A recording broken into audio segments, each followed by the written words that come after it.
నా పేరు లక్ష్మి. నవల పేరు బంగారు కలలు. రచన ఎద్దనపూడి సులోచనారాణి గారు. బంగారు కలలు 8వ భాగం. రోజు సాయంత్రం జమునాబాయి గారి ఇంట్లోనే నాట్యం అభ్యసించసాగాను. నా కాళ్ళకి చేతులకి కళ్ళున్నాయా అన్నంత చురుగ్గా నేను నాట్యం నేర్చుకోసాగాను. చిన్నప్పుడు మన పక్కింటి భాగవతారు గారు నాకు ముద్దుగా 1 సంవత్సరం నేర్పి మానేసిన నాట్యం నాకు దాంట్లో ప్రాథమిక సూత్రాలు తెలియగా ఆకళింపు చేసుకునేందుకు బాగా ఉపయోగపడింది. నేను తిరిగి మళ్ళీ ఇలా నాట్యం నేర్చుకుంటానని కానీ, అదే నా జీవనాధారం అవుతుంది కానీ కలలో కూడా అనుకోలేదు. నా గురువుగారైన సుమిత్రాదేవి జమునాబాయి గారితో నేను చాలా చురుగ్గా నాట్యం నేర్చుకుంటున్నానని ప్రశంసిస్తూ ఉండేది. నేను నాట్యం నేర్చుకోవడం పూర్తి అయింది. నేను డిప్లొమా పొందాను. ఆ రోజు నా ఆనందానికి అంతులేదు. జమునాబాయి గారు నన్ను పిలిచి, సరోజ, నీ జీవితానికి ఒక గమ్యం ఏర్పడింది. ఇక నీ ఇష్టం అన్నారు. ఈ మధ్యకాలంలో జమునాబాయి గారు ఆర్థికంగా నాకు చాలా సాయం చేశారు. రంగయ్య పూర్తిగా మంచం పట్టాడు. అతనికి సరైన వైద్యం, ఆహారం లేదు. నేను పిల్లలకి డాన్స్ నేర్పుతానని పేపర్లో ప్రకటించాను. కానీ ఎవ్వరూ రాలేదు. 1-2 తెలిసిన వాళ్ళ ఇంటికి వెళ్ళి స్వయంగా అడిగాను. వారు యగాదిగా చూసి మాకు అవసరం లేదు అన్నారు. నా జీవితం మళ్ళీ మొదటికి వచ్చింది. ఎక్కడ ఉన్నావే గొంగళి అంటే వేసిన చోటనే ఉన్నాను అనే సామెతలా అయింది. ఇదివరకు నా చేతిలో ఏదీ విద్యలేదు అని నిరుత్సాహపడ్డాను. ఇప్పుడు ఉండి కూడా అవకాశాలు రావడం లేదు. అసలే ఒంటరిదాన్ని, అందులో డ్యాన్స్ చేసేదాన్ని అనగానే అందరూ నన్ను తేలిక దృష్టితో చూడసాగారు. నేను చాలా నిరుత్సాహపడిపోయాను. ఇలా ఉండగా ఒక రోజున జమునాబాయి గారు నన్ను రమ్మనమని మనిషి చేత కబురు చేశారు. నేను వెళ్ళాను. నేను వెళ్ళేసరికి ఆవిడ ఆఫీస్ రూంలో నడివయస్కుడైన ఒక వ్యక్తితో మాట్లాడుతూ ఉన్నారు. ఆవిడ నన్ను చూడగానే, రా సరోజ, నీకోసమే చూస్తున్నాను అంటూ పిలిచి ఆ నడివయసు అతన్ని పరిచయం చేస్తూ, ఈయన దత్తుగారని హోటల్ బ్లూ స్టార్ మేనేజర్, నీతో పనుండి వచ్చారు అన్నారు. నాతో పనా? నేను ఆశ్చర్యంగా చూస్తూ నమస్కరించాను. జమునాబాయి గారు నన్ను ఆయనకు పరిచయం చేస్తూ, ఈ అమ్మాయేనండి నేను చెప్పిన సరోజ, చాలా మంచి డాన్సర్ అన్నారు ఆవిడ. మీరు చెప్పండి వచ్చిన పని అన్నాడాయన. జమునాబాయి గారు నాతో చెప్పారు, చూడు సరోజ, వీళ్ళ హోటల్ చాలా ప్రసిద్ధి చెందింది. దానికి ఫారిన్ టూరిస్టులు కూడా చాలామంది వస్తుంటారు. దత్తుగారు అన్ని హోటల్స్లో లాగా క్యాబరే డ్యాన్స్ పెట్టడానికి ఇష్టపడటం లేదు. మన దేశానికి సంబంధించినవి కూచిపూడి, మణిపూరి, కథక్, ఇలా రకరకాల డ్యాన్సులు రోజుకొకటి వేయించాలని అనుకున్నారట. నువ్వు ఒప్పుకుంటానంటే ఆయన అగ్రిమెంట్ రాస్తానంటున్నారు. ఆ డాన్సులన్నీ నాకు రావే అన్నాను. నువ్వు అసలు ఒప్పుకుంటే అవన్నీ నేర్పే ఏర్పాట్లు వాళ్లే చేస్తామంటున్నారు. నేను ఆలోచించి చెబుతాను అన్నాను సందేహంగా. అలాగే, మీరు జమునాబాయి గారికి చెబితే ఆవిడ నాకు ఫోన్ చేస్తారు. ఆల్ రైట్, వస్తాను అంటూ ఆయన లేచాడు. ఆయన వెనకే ముందు నన్ను చూస్తూ, నన్ను డిసప్పాయింట్ చేయరని నమ్ముతాను అనేసి వెళ్ళిపోయాడు. హోటల్లో డాన్సా? ఆయన వెళ్ళిపోయిన తర్వాత జమునాబాయి గారితో బెరుకుగా అన్నాను. పర్వాలేదమ్మా, నిన్ను ఆయన చేయమంటుంది అసభ్యకరమైన అర్ధనగ్న నృత్యాలు కాదుగా, తప్పేం లేదు. నువ్వు ఇంకా డ్యాన్స్లో ఎంతో అభివృద్ధికి వచ్చే అవకాశం వచ్చింది. దత్తుగారు నాకు చెప్పగానే నాకు నువ్వు గుర్తు వచ్చావు, కబురు చేశాను అన్నారావిడ. దత్తుగారు అగ్రిమెంట్ వ్రాస్తానన్న వివరాలు ఆవిడ నాకు చెప్పారు. నెలకు 1000 రూపాయల జీతం అట. ఉండడానికి వాళ్లే ఇల్లు ఇస్తారు. ఆవిడ నన్ను ఈ సువర్ణావకాశం చేయిదార్చుకోవద్దని చెప్పారు. నేను ఆలోచించి చెబుతానని వచ్చేశాను. నేను దీర్ఘంగా ఆలోచించాను. కానీ అది ఎంత మంచి అవకాశం అయినా నాకు ఎలాగో అనిపించింది. హోటల్లో డ్యాన్స్ అంటే బెరుగ్గానే ఉంది. ఇలా ఉండగా రంగయ్య ఆరోగ్యస్థితి నానాటికి దిగజారసాగింది. వీధి చివరన మేము చూపిస్తున్న డాక్టర్ ఇక నా వల్ల కాదని పెద్ద డాక్టర్కి చూపించమని హెచ్చరించాడు. పెద్ద డాక్టర్ని సంప్రదించాలంటే డబ్బు కావాలి. ఇంట్లో గడవటం కూడా చాలా కష్టంగా ఉంది. మంగమ్మ చేస్తున్న ఉపవాసాలు, పాపకి చాలని తిండి నన్ను ఒక నిర్ణయానికి రమ్మనమని వేధించసాగాయి. ప్రస్తుతానికి ఏదో ఒక ఉపాధి, ముందు రంగయ్యకు వైద్యం చేయించాలి. ఆ విధంగా పరిస్థితుల ఒత్తిడి వల్ల నేను సంకోచం చంపుకొని అగ్రిమెంట్ చేయడానికే నిశ్చయించుకున్నాను. పోనీ ఈ రూపంగానైనా నా పాప సుఖంగా పెరగని అనిపించింది. జమునాబాయి గారి ముందే నేను అగ్రిమెంట్ మీద సంతకం చేశాను. దత్తుగారు నన్ను అభినందిస్తూ 1 నెల జీతం అడ్వాన్స్గా ఇచ్చారు. ఆ డబ్బు చూడగానే నా మనసు తేలికపడ్డట్టుగా అయింది. మా దరిద్రం తీరిపోయింది అనుకున్నాను.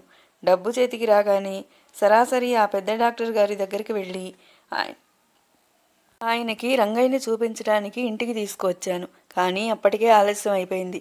పెద్ద డాక్టర్ని తీసుకువచ్చాను. ఇక పర్వాలేదు అన్న ఆశ దురాశే అయింది.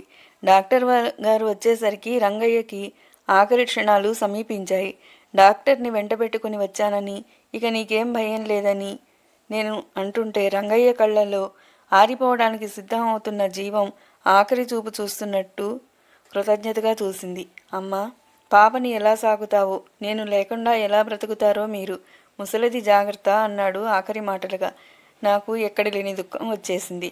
రంగయ్య నన్ను కష్ట సమయంలో ఆదుకుని రెక్కలు ముక్కలు చేసుకుని శ్రమపడి నన్ను బ్రతికించాడు. అతని రుణం తీర్చుకునే అవకాశం చిక్కేసరికి అతను లేకుండా వెళ్ళిపోయాడు. నా చేతిలో డబ్బు అతని అంత్యక్రియలకు మాత్రమే ఉపయోగపడింది. ఆ విధంగా జీవితం అడుగడుక్కి నన్ను కాటు వేసింది. నాలాంటి బాధలు ఈ ప్రపంచంలో ఏ ఆడపిల్లకీ వద్దు. శేషగిరి సగం ప్రాణంతో ఇంట్లోంచి తరిమేస్తే ఈ లోకం నన్ను పూర్తి ప్రాణం హరింపజేసి జీవనృతురాలిని చేసింది. నా ధ్యేయం ఒక్కటే, పాపని పెంచి పెద్ద చేయటం. నాకు ఈ జీవితం ఎంత ముళ్ళకంపగా ఉన్నా, ఎంత నిట్టూర్పులమయమైనా నా చిన్నారి పాప కోసం చిరునవ్వుతో భరించటం అలవాటు చేసుకున్నాను. అందుకే సరోజని నా గుండెల్లో సమాధి చేసి రోజీగా నవ్వుతూ ఈ లోకం ముందు ఆడుతూ దాన్ని ఆడిస్తూ బ్రతుకు ఆటగా మార్చుకున్నాను. హోటల్ డాన్సర్గా చేరిన తర్వాత నాకు దేనికి లోటు లేని మాట నిజమే. కానీ నేనంటే ఎవరికీ గౌరవం లేదు. ఇన్ని కష్టాలు పడిన తర్వాత బతకటం దేనికి అని నువ్వు అనుకోవచ్చు. ప్రాణం తీసుకోవడానికి మార్గమే దొరక్కపోయిందా అని ప్రశ్నించవచ్చు. కానీ నిజం చెప్తున్నాను, పాప పుట్టిన తర్వాత నేను పాప గురించే నా గురించే ఆలోచించలేదు. జీవితం ఇంతకింత రెట్టింపు భారమైన సమస్యలమయమైన ఎదురు తిరిగి పోరాడి బ్రతకడానికే నిశ్చయించుకున్నాను. నా జీవితానికి ఊపిరి పాప, నా జీవనానికి వెలుగు పాప. దానికి తల్లిని అని చెప్పుకోవడం కూడా ఇష్టం లేదు, చెప్పుకోవడం లేదు. ఆంటీ అని పిలిపించుకుంటున్నాను. ఎందుకో తెలుసా? పాప పెరిగి పెద్దదైతే ఎవరూ లేని తనని దగ్గరికి తీసి ఏ లోటు లేకుండా పెంచానని అనుకుంటే నా మీద గౌరవం, అభిమానం కలుగుతాయేమోనని ఆశపడుతున్నాను. రవి, ఇది జరిగిన కథ. పాప మీద ఒట్టేసి చెప్తున్నాను. ఇందులో ఒక్క అక్షరం కూడా సరోజ మాట పూర్తి చేయలేకపోయింది. కన్నీళ్లు జలజలా రాలాయి. అబద్ధం లేదని నేను నమ్ముతున్నాను, రవి మధ్యలోనే అన్నాడు. సరోజ విషయం తెలియకుండా ఆవేశంతో తొందరపడి మాటలు అన్నందుకు మన్నించు. అతని కళ్ళల్లో నీళ్లు తిరిగి ఉన్నాయి. దగ్గరికి వచ్చిన సరోజ కన్నీళ్లు తుడిచాడు. ఎంత పని జరిగింది? చిన్నతనంతో తెలియకుండా ఒక పొరపాటు చేసినందుకు ఇన్ని కష్టాలా? అయిన వాళ్ళం ఉండి కూడా నిన్ను ఆదుకోలేకపోయాం అన్నాడు బాధగా. అది నా దురదృష్టం రవి. ఆ రోజు బ్రిడ్జి మీద నుంచి అమ్మాయి పడిపోతే నువ్వే అనుకున్నావు. సరే, జరిగిందేదో జరిగింది. పాప ఇక్కడ మంగమ్మ దగ్గర పెరుగుతుంది. ఇక్కడికి దగ్గరగా ఉన్న పల్లెటూరులో మంగమ్మ అక్క ఉంది. అక్కడ ఉంటున్నారు. అలాగా? అయితే నేను మళ్ళీ వస్తాను. పాపను పిలిపించు. రవి, ఒక్క ప్రార్థన. ఏమిటి చెప్పు. నేను రోజీగా బ్రతుకుతున్న విషయం ఎవరికీ తెలియనియొద్దు, ముఖ్యంగా నాన్నగారికి. ఇది వింటే ఆయన భరించలేరు. అలాగే సరోజ, మనం అపరిచితుల్లాగే ఉందాం. తెలిసిన వాళ్ళం అంటే నా గత చరిత్ర అంతా బయటికి వస్తుంది. రవి నిట్టూర్పు విడిచాడు. సరే, నీ ఇష్టం. నీ కోరిక ప్రకారమే కాని అన్నాడు. చిదంబరం మాట మీద నమ్మకంతో రవి తండ్రికి నచ్చజెప్పి వేణుని తీసుకువచ్చి వాళ్ళ ఇంట్లో ఉంచాడు. రవి వేణు ఖర్చులకని ఇది ఉంచు మావయ్య అంటూ కొంత డబ్బు తీసి ఆయన చేతిలో పెట్టాడు. ఎందుకులేరా, నాకేం పరాయివాడివా అంటూనే చిదంబరం డబ్బు తీసుకున్నాడు. రవి వేణుని పిచ్చి వేషాలు మాని శ్రద్ధగా చదువుకోమని, మావయ్య చెప్పినట్టు వినమని హెచ్చరించి వెళ్ళాడు. షోకిల్లా మాటల పోగు అయిన వేణుకి ఆడపిల్లల గాలి సోకి చదువు మీద ధ్యాస నిలవదు. ఇంట్లో వయస్సు వచ్చిన పిల్ల రాధ ఉండటంతో అతనికి పరమానందం అయింది. పుస్తకం ముందు పెట్టుకుని కూర్చోగానే రాధ చేతి గాజుల చప్పుడో, పాదాల పాంజేబుల ధ్వనో అతనికి తలలో దూరి కలవరపెడుతూ ఉండేది. చిదంబరం ఇంట్లో ఉన్నప్పుడు బుద్ధిమంతుడిలా వంచిన తల ఎత్తకుండా ఉండే వేణు ఆయన కాస్త కనుమరుగైతే చాలు రాధ దగ్గర చేరి సినిమాల కబుర్లు చెప్పి నవ్విస్తూనే ఉండేవాడు. సహజంగా బెదురు స్వభావం గల రాధ అంత చనువుని ప్రోత్సహించేది కాదు. 1-2 సార్లు చిదంబరం వేణు ధోరణి పసిగట్టకపోలేదు. వేణుని ఏమీ అనకుండా రాధని పిలిచి తలవాచేటట్లు చివాట్లు వేశాడు. పెళ్లి కావలసిన పిల్లవి, పిచ్చివేషాలు వేయకు అంటూ మందలింపుగా అని చిన్న కూతురు చిట్టిని రహస్యంగా చాటుకు పిలిచి తను ఇంట్లో లేనప్పుడు అక్కయ్య వేణుతో ఏం మాట్లాడుతుందో అంతా చెప్పమని పురమాయించాడు. ఆ రోజు మధ్యాహ్నం భోజనం చేసి చాప మీద పడుకున్న చిదంబరం లేచి వంకిన ఉన్న చొక్కా వేసుకోసాగాడు. ఎక్కడికి నాన్న ఇప్పుడు బయలుదేరావు అంది రాధ. ఏం తోచటం లేదమ్మా, మంగరాజు ఉన్నాడేమో, కాసేపు బాతాకాని వేసి వస్తాను అని వెళ్ళాడు. చిదంబరం వెళ్ళిన 10 నిమిషాలకి వేణు ఇంటికి వచ్చాడు. అదేమిటి బావా, అప్పుడే వచ్చేసావేం అంది చిట్టి. మా లెక్చరర్ ఒకడు చచ్చి మాకు సెలవు ఇచ్చాడు, కానీ నువ్వు వెళ్ళి మీ అక్కయ్యని మంచినీళ్లు పట్టుకురమ్మని చెప్పు అన్నాడు. మంచినీళ్లు పట్టుకుని చిట్టే వచ్చింది. నువ్వు తెచ్చావేం, మీ అక్కయ్య ఏమైంది అన్నాడు. వంటింట్లో బియ్యం ఏరుతుంది, అక్కయ్య పనిచేస్తుంది కదా అని నేను తెచ్చాను అంది. నాన్న ఎక్కడా? మంగరాజు గారింటికి వెళ్ళాడు. చిట్టి గచ్చకాయలు తెచ్చుకొని కూర్చుని ఆడసాగింది. వేణు లేచి వంట ఇంట్లోకి వచ్చాడు. రాధ అతను పిలవటం శాంతం ఆపనే లేదు. చిట్టి గచ్చకాయలు ఆడటం మానేసి అక్కడికి వచ్చింది. ఏమిటి బావా అంది రాధ. ఏం లేదు, తలనొప్పి, తల పగిలిపోతుంది అని వేణు చిట్టి వైపు తిరిగి, చిట్టి దుకాణం దగ్గరికి వెళ్ళి శారిడాన్ తెస్తావమ్మా అని అడిగాడు. ఇంట్లో ఉంది బావా. చిట్టి పరిగెత్తుకు వెళ్ళి మాత్ర తెచ్చి ఇచ్చింది. వేణు కోపం దిగమింగుతూ చూశాడు. రాధ కాస్త కాఫీ ఇవ్వు అనేసి తన గదిలోకి వెళ్ళాడు. 10 నిమిషాల్లో రాధ వేడివేడి కాఫీ కలిపి తెచ్చి అతనికి ఇచ్చింది. వేణు చిట్టి చూడకుండా శారిడాన్ కిటికీలోంచి అవతల పారేసి కాఫీ తీసుకుని తాగాడు. 5 నిమిషాల అనంతరం అబ్బా కణతలు బద్దలవుతున్నాయి అంటూ ఆపసోపాలు పడటం ప్రారంభించాడు. అమృతాంజనం ఉంది, రాసుకుంటావా బావా అంది రాధ.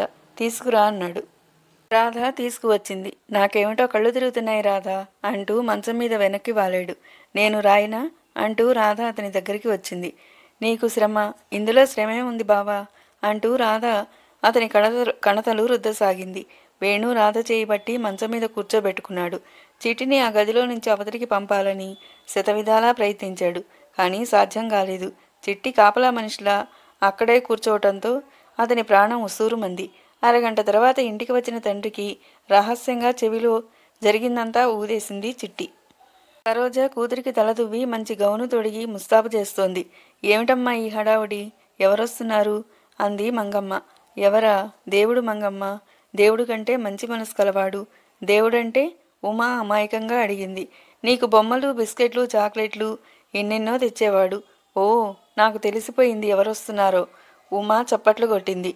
ఎవరు అంది సరోజ కుతూహలంగా. నాకు చాక్లెట్లు, బిస్కెట్లు, బొమ్మలు ఎవరు తెస్తారు? డాడీ అని నువ్వే చెప్పావుగా ఆంటీ. మా డాడీ అవన్నీ తెస్తాడని. ఒక్క క్షణం సరోజ మ్రాన్పడిపోయినట్టు అయింది. డాడీయా అంది అస్పష్టంగా. అవును డాడీయే, నాకు తెలుసు, నాకు తెలుసు అంటూ ఉమా ఆడుకోవడానికి పరిగెత్తింది. మంగమ్మ కూడా బొమ్మ వెనకే వెళ్ళింది. డాడీయా? సరోజ తనలో తానే మళ్ళీ అనుకుంది. అన్న టైం ప్రకారం రవి రానే వచ్చాడు. ఉమా అన్నట్టుగానే చాక్లెట్లు, బొమ్మలు, బిస్కెట్లు ఎన్నెన్నో తెచ్చాడు. ఇవన్నీ ఎందుకు రవి అంది సరోజ. పాపకి నేను చాలా ఆత్మీయుడని చెప్పుకోవడం కోసం. ఏది పాప ఎక్కడా అన్నాడు రవి. పిలుస్తాను కూర్చో. సరోజ లోపలికి వెళ్ళింది. ఉమా ఎవరొచ్చారో చూడు అంటూ పిలిచింది. ఆడుతున్న ఉమా బొమ్మలు వదిలేసి ముందు గదిలోకి పరిగెత్తుకు వచ్చింది. రవి కూర్చుని బొమ్మలు వరుసగా పెడుతున్నాడు. ఉమా వెనక నుండి వచ్చింది. ఆ బొమ్మలు చూడగానే ముఖం ఆనందంతో వికసించింది. డాడీ అని పిలుస్తూ వెనక నుంచి అతని మెడకి చేతులు పెనవేసింది. రవి ఆ పిలుపుకి దిమ్మెరిపోయినట్టు అయ్యాడు. ఉమరే 2 చేతులు పట్టి ముందుకు లాక్కున్నాడు. క్షణంసేపు రెప్పవాల్చకుండా చూశాడు. బంగారు బొమ్మలా ఉంది. అభం శుభం తెలియని అమాయకత్వంతో మచ్చలేని చందమామలా ఉంది. స్వచ్ఛంగా నిర్మలంగా ఉన్న ఆ కళ్ళు దేవుడి కళ్ళులా ఉన్నాయి. సరోజ కూడా అక్కడికి వచ్చి నిలబడి ఆ ఇద్దరినీ కుతూహలంగా చూస్తుంది. ఉమా బుంగమూతి పెట్టింది. డాడీ, నీ మీద నాకు కోపం వచ్చింది. ఎందుకు తల్లి? నాడు నువ్వెందుకు రాలేదు? నేనంటే ఇష్టం లేదా? ఆంటీ దగ్గర ఎందుకు వదిలేశావు? చిన్నపోయిన ముఖంతో అంది. రవి గొంతులో ఏదో అడ్డుపడ్డట్టే అయింది. ఇంకెప్పుడు వదలనిగా. ఏది ఒక చిన్న ముద్దు ఇవ్వు చూపించాడు. ఉమా అతని చెంప మీద గట్టిగా ముద్దు పెట్టింది.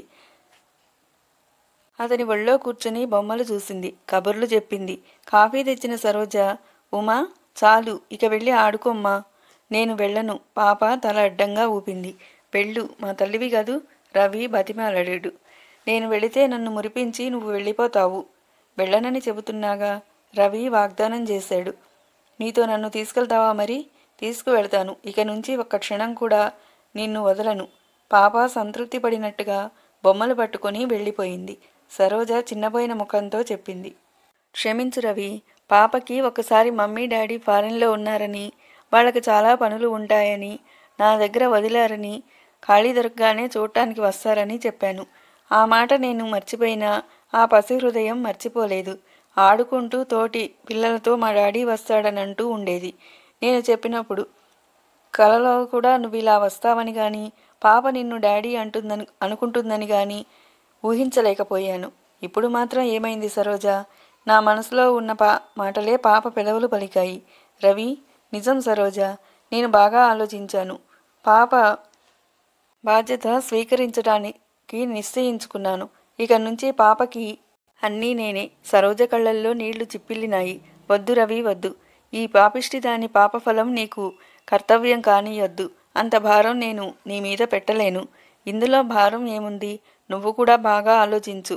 తల్లి చేసిన తప్పుకి బిడ్డని శిక్షించే లోకం ఇది. నీ దగ్గర పాప పెరిగి పెద్దదైతే ఏనాటికైనా ఈ విషయం బయటికి రాకమానదు. నీకు కావాల్సింది పాప భవిష్యత్తు.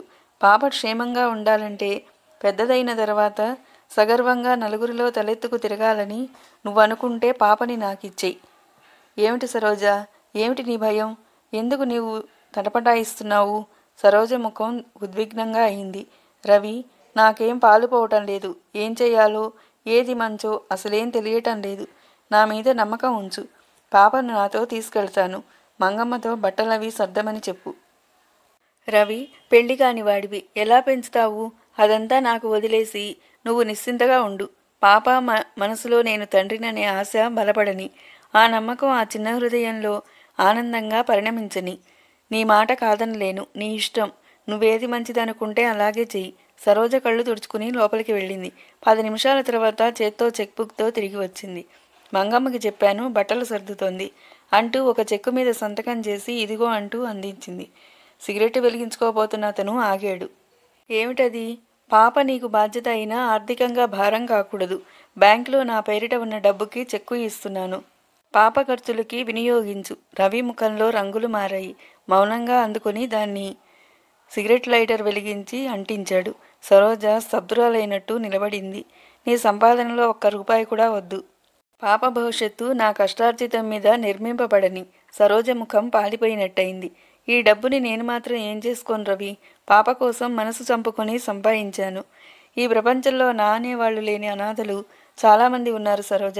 వాళ్ళకు అందేలా చూడు. అంతేకాదు, పాప కోసం నువ్వు ఈ వృత్తి చేపడితే ఇక ముందు ఆ అవసరం లేదు. నువ్వు గౌరవంగా నిర్మలంగా బ్రతికే ప్రయత్నం చెయ్యి.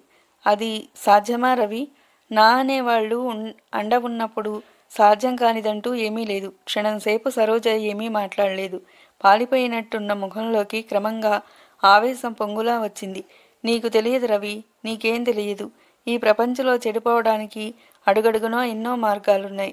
ఎందరో సాయం చేస్తారు. కానీ ఒక కాలుజారిన స్త్రీ మనసు మార్చుకొని మంచిగా బ్రతకాలంటే మార్గమే లేదు. ఎవరూ చేయూత ఇవ్వనే ఇవ్వరు. ఈ లోకంలో వాళ్ళని బ్రతకనివ్వదు. తన వ్యంగ్యోక్యతలతో చీత్కారాలతో క్షణక్షణం శూలాల్లా పొడిచి చిత్రవద చేస్తుంది. బ్రతుకంటే భయపడి పారిపోయేలా తరిమి తరిమి వినోదం చూస్తుంది. ఆవేశపడకు సరోజ. లోకం మరీ నువ్వనుకున్నంత చెడ్డది కాదు. మనసున్న ఏ మనిషి అయినా నీలాంటి వాళ్లకి సానుభూతి చూపిస్తారు. ఇక నుంచి పాపతో పాటు నీ మంచి చెడ్డలు కూడా నావే. తరువాయి భాగం మరో వీడియోలో.